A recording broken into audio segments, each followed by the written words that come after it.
This story could make you burst into tears. Do you roll your eyes when someone says you're missing out on good girls that could change your life?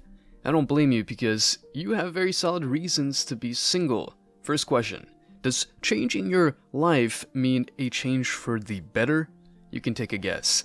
As much as not all women are 304s, the trend is very clear, and this goes beyond how many guys a girl has banged before you even invite her into your life. Friendly reminder, as a man, the best policy is to make sure you only accept high-value people into your life. Note that I refer to men and women.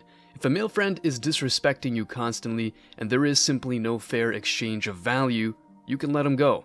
Regardless of someone's gender, you should only invite high-quality people.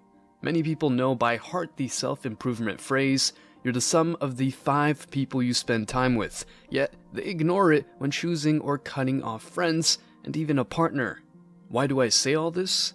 Because we live in times of degeneracy when decency, modesty, and loyalty are almost nowhere to be found. There's a silver lining though. This means that if you come across a person with all these virtues, you have hit the lotto. For the time being, the advice is very simple. Don't fear that everyone is going to stab you in the back. Just see things as they are. Tell yourself the truth even if it's bitter, and don't accept any comforting lies. A comforting lie would be that falling in love is the best feeling ever, but modern day men are increasingly thinking differently.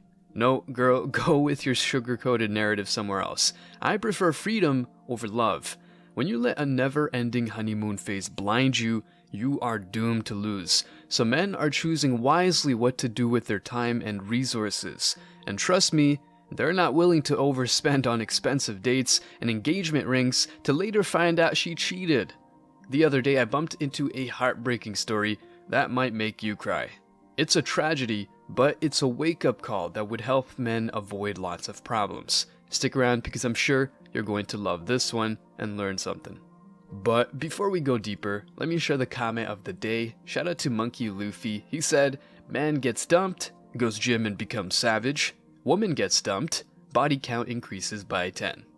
The more you think about it, the more you realize it's true. That's the reality of the paradigm we live in. Please don't forget to reach out to us by email, Luffy, to claim your $5. As usual, guys, I'll pick one comment from each video. It may be the funniest, the most liked, or one that touched me, so don't forget to leave a comment and you may be our next winner. Make sure to hit the like and subscribe buttons too, as it helps a lot. Now, back to the video.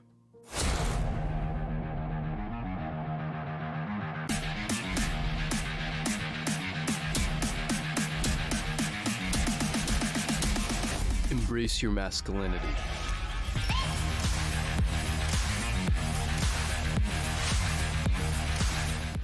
I'll leave the link to the story in the comment section, so feel free to check it out after this video.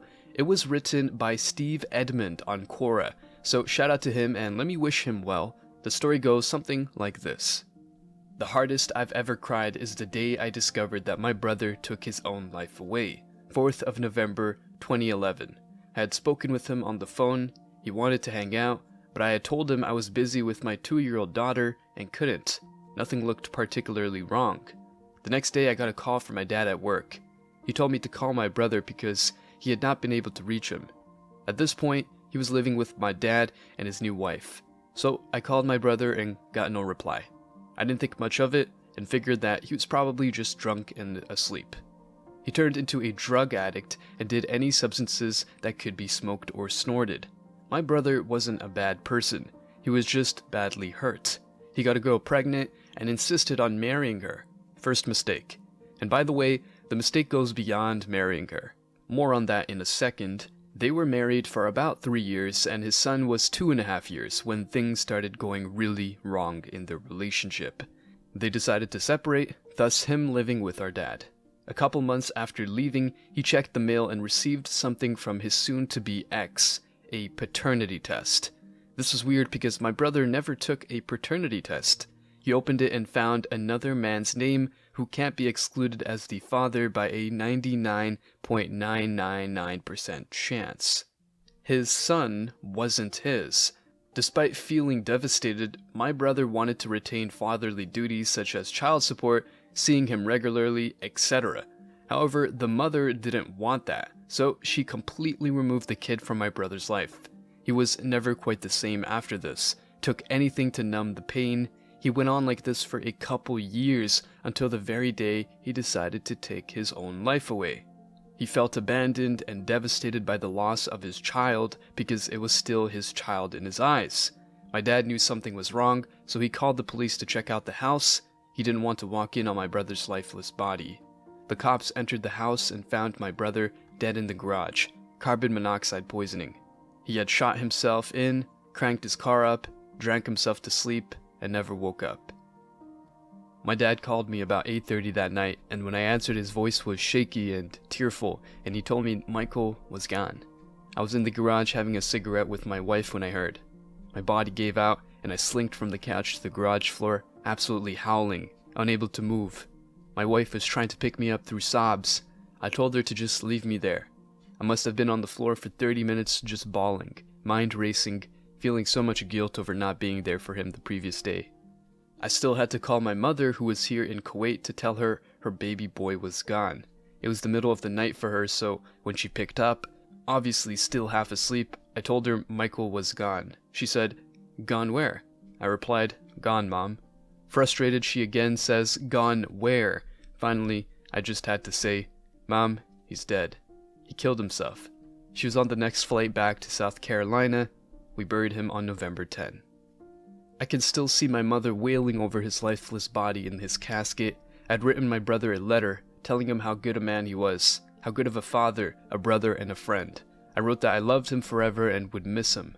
I slipped the note under his suit jacket, right on his left breast, kissed his forehead, and said my goodbye. That was the most awful, heart-wrenching thing I had ever had to endure.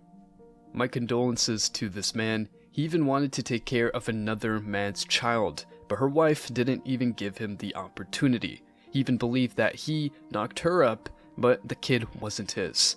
Ignorant of this, he married this girl and the relationship got worse in just 3 years. That's indeed a series of decisions that explain how devastated he was. Stories like this are indeed a wake-up call for men. Now that the female liberation movement is so strong, women feel free to sleep around without fearing the consequences.